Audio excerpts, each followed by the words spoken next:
life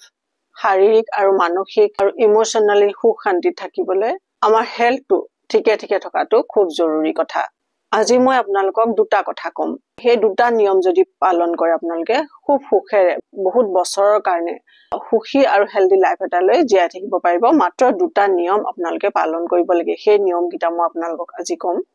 যিকিটা মই নিয়ম কম সেইকিটা আপোনালোকক মই পিছলৈ থৈছো অকমান পিছলৈ থৈছো তাৰ আগলৈ মই কেইটামান আপোনালোকক কথা কম হেল্থটো ঠিকে থাকিবলৈ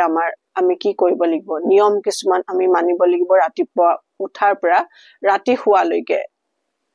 যেনেকে তেনেকে জিটি খাই দিয়া যেতিয়া শুৱা উঠা বহা কৰা যেনেকে তেনেকে সেনেকে আপোনাৰ লাইফটো আসলতে এনে চলি থাকে বাৰু কিন্তু আপোনাৰ খুব সুন্দৰকে চলিবলৈ কাৰণে কিছুমান নিয়মৰ মতে যদি আমি চলো তেতিয়ালে সুন্দৰকে লাইফটো চলি থাকিব বেমাৰ আজাৰ নোহোৱাকে সুখ শান্তিৰে চলি থাকিব জৰুৰী কথা কিছুমান লগতে মই কম এতিয়া আপোনালোকক বেলেন্স ডায়েট মানে